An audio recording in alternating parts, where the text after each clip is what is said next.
நம பார்வதீவதையே ஹர மகாதேவா. ஜெய் ஆஞ்சநேய சுவாமிக்கு ஜெய்.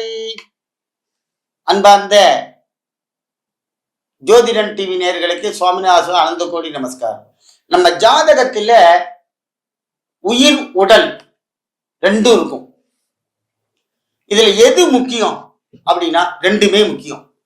உடல் இருந்தாதான் உயிர் வேலை செய்யும் இல்லையா? உயிர் இருந்தாதான் உடம்பு ஆக்டிவிட்டி இருக்கும். இது ரெண்டுமே ஒன்னோட ஒண்ணு பிணைந்தது. எப்படி அப்படின்னா, இந்த கடக லக்னம் கொண்டவர்கள், சார் என் பையனுக்கு கல்யாணமே ஆகலை, என் பொண்ணுக்கு கல்யாணம் ஆகலை, என் காலத்துல குழந்தை பிறக்கல, தம்பதிகள் பிரிஞ்சிருக்காங்க. இந்த இந்த லக்னம் எப்படின்னா, கடக லக்னம்னா கல்யாணத்துக்கு மட்டும் இல்லை, எல்லாத்துக்குமே ஒத்து வரும். முதல்ல பிரதானமா கல்யாண தடையா இருக்கு. நான் என்ன பண்றது? எங்களுடைய ஜாதகம் கடக லக்னம் சார் அப்படின்னா, இந்த கடக லக்னத்துக்கு என்ன குணாதிசயம்? இந்த திசையை வச்சு மாப்பிள்ளையை கண்டுபிடிச்சிடலாம். முதல்ல பார்த்தேன்னா, இந்த கடக லக்னத்துக்குடையவன் சந்திர பகவான், கடக ராசிக்கு உடையவனும் சந்திர பகவான். இந்த கடக லக்னத்துல லக்னாதிபதி இருக்கணும், இல்ல லக்னாதிபதி பார்க்கணும். சந்திரன் அழகானவன். எப்படி இருக்கும் அப்படின்னா, முதல்ல இந்த கடக லக்னத்துக்குடைய மாப்பிள்ளையோ பொண்ணோ எங்கேருந்து வருவாங்க அப்படின்னா, ஒன்னும் கிழக்கு திசை, இல்லைன்னா தெற்கு திசை. கிழக்கு பக்கத்துல இருந்து வரணும், அப்படி இல்லைன்னா தெற்கு பக்கத்துல இருந்து வரணும். தெற்கு திசையில இருந்து வருவார்கள். சரி, இவருடைய குணாதிசயம் எப்படி இருக்கும்? கல்யாணம். இந்த கடக லக்னத்தினுடைய மெயின் விஷயம் என்ன? வரக்கூடிய பொண்ணோ மாப்பிள்ளையுடைய குணம்தான் அது. அவ எப்படி இருப்பா அப்படின்னா, பெண்ணாக இருந்தாலும் சரி, ஆணாக இருந்தாலும் சரி, வாழ்க்கைக்கு வழிகாட்டுவார்கள். நல்ல ஒரு பிளானர், லைஃபை நல்லா நடத்துவாங்க. அடுத்ததாக அவங்களுடைய கடமையை அவங்க தவறாம கடமையை நிவர்த்தி ஆக்கக்கூடியவர்கள். இந்த ஒரு பிளான் பண்ணிட்டாங்க, நாங்க ஃபாரின் போய் தான் சம்பாதிக்கணும் அப்படின்னு புதுசா கல்யாணம் ஆன தம்பதிகள் இருந்தாங்கன்னா, இப்போ ஃபாரின்ல போய் சம்பாதிக்க போயிடுவாங்க. இப்ப சொல்லுவாங்க, பையனுக்கு மாப்பிள்ளை பார்ப்பாங்க, இல்ல பொண்ணுக்கு மாப்பிள்ளைய பார்ப்பாங்க. ஒரே குறிக்கோள், என் பையன் ஃபாரின்ல இருக்கான், எனக்கு ஃபாரின் பொண்ணு தான் வேணும். என் பொண்ணு ஃபாரின்ல இருக்கா, ஃபாரின் பையனா. இங்க ஜாதகம் நல்லா இருக்கும், ஆனா அவ ஆசைப்படுற அந்த குறிக்கோள் இருக்கு பார்த்தீங்களா, அது கடக லக்னமா இருக்கும். அந்த கடக லக்னக்காரன் என்ன பண்ணுவான்னா, அவன் நினைச்சதை தீர்மானிப்பான். அவன் பிளான் பண்ணிட்டான் அப்படின்னா, இப்போ ஒன்றும் கிடையாது. ஆத்துக்காரி கடக லக்னம், இவர் மேஷ லக்னம் வச்சுங்களேன். ஆத்துக்காரி கடக லக்னம், அதுதான் ஜெயிக்கும். கடக லக்னக்காரன் என்ன சொல்றான், நிர்ணயம் பண்றா, ஏங்க இன்னைக்கு சாம்பார் சாதம் தான், இன்னைக்கு வெறும் ரசம் தான், நம்ம அதுல நீ அப்புறமா எங்க வேணா சாப்பிடும். அவன் இன்னைக்கு குழம்பு சாப்பிடணும் ஆசைப்படுவான். தீர்மானம் பண்ணியாச்சு, இங்க ரசம் தானே, அதுக்கப்புறம் ஒண்ணும் கிடையாது. இதான் கடக லக்ன குணம். இந்த கடக லக்ன குணம் அவன் தீர்மானம் பண்ணிட்டான்னா அவ்வளவுதான், அதுக்கப்புறம் எந்த மாற்றமும் கிடையாது.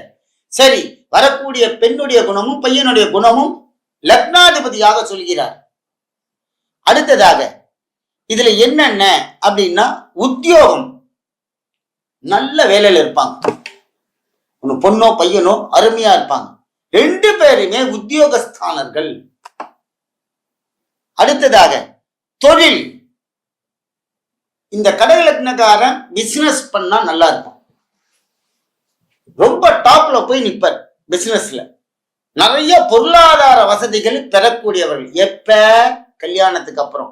சாமி நான் கடக லக்னம்பா, இங்க அவனுக்கு கல்யாணமே ஆயிருக்காது. கடக லக்ன கல்யாணத்துக்கு அப்புறம் எப்போதுமே சிறப்புகள் எப்போதுமே கல்யாணத்துக்கு அப்புறம் தான் நடக்கும்.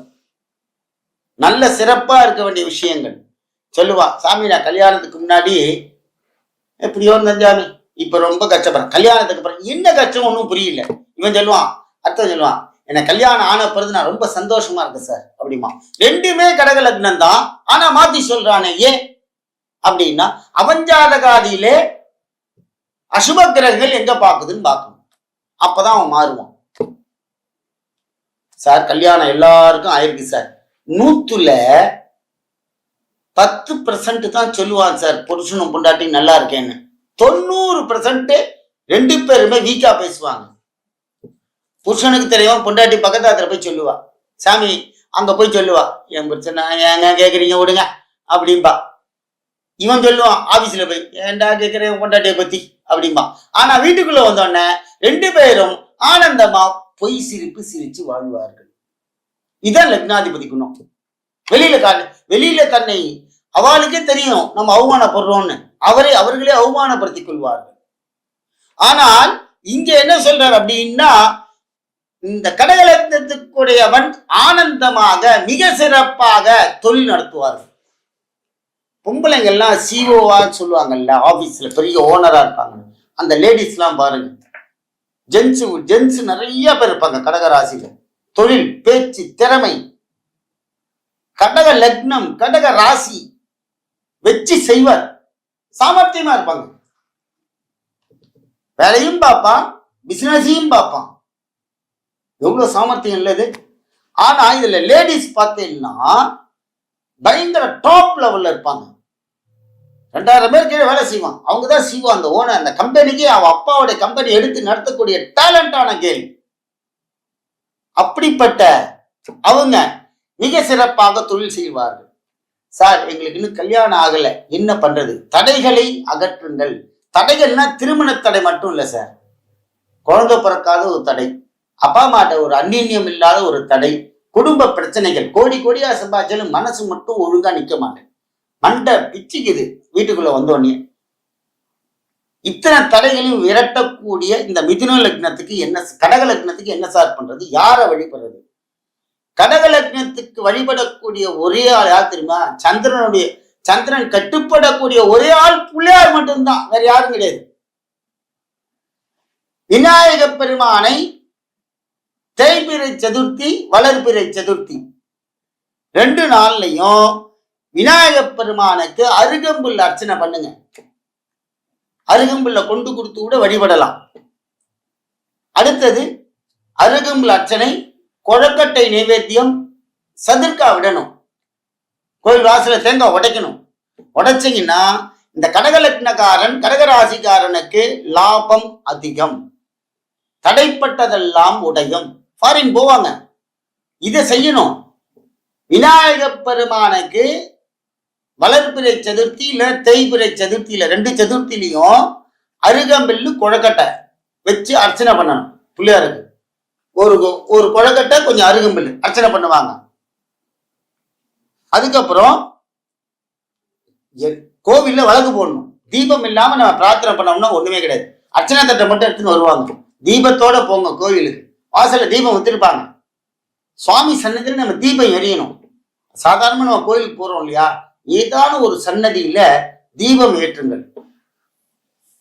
அதே மாதிரி வாசல்ல பிச்சைக்காரன் உட்கார்ந்துட்டு இருப்பார், 1 ரூபாயானு போடுங்க. அப்பதான் அந்த தர்மம் வம்சாவளியை காப்பாற்றும். அடுத்ததாக இந்த கடக லக்னத்துக்குடையவன், கடகராசிக்குடையவர்களுக்கு விநாயக பெருமானை வழிபட்டு விநாயக பெருமானுடைய அனுகிரகத்தோட இந்த என்னைக்கு அந்த இதை செய்யறீங்களோ, பிள்ளையாட்ட ஒரு காய் தேங்காய் வச்சுட்டு பிரார்த்தனை பண்ணின்னு வாங்க. சதுர்க்கா போடுங்க. கோயில் வாசல் உங்க கையால தேங்காய் உடைங்க. உடைச்சிங்கன்னா உங்க பிரச்சனைகள் தூள் தூளாக நகர்ந்து சந்திர பகவானுடைய அனுகிரகத்தோட நன்றாக இருப்பீங்க. அதனால எல்லாரும் தடைப்பட்ட காரியம், தடைப்பட்ட திருமணம், தடைப்பட்ட அனைத்து விதமான பிரச்சனைகளும் கடக லக்னத்தில் இருக்கக்கூடியவர்கள், கடகராசிக்காரர்கள் விநாயக பெருமானுக்கு கொழக்கட்டை அருகம்பில்லால் அர்ச்சனை செய்து தீபமேற்றி சதுர்க்கா போடுங்க. நல்லா இருப்பீங்க. நம பார்வதி வதையே அரகர மகாதேவா.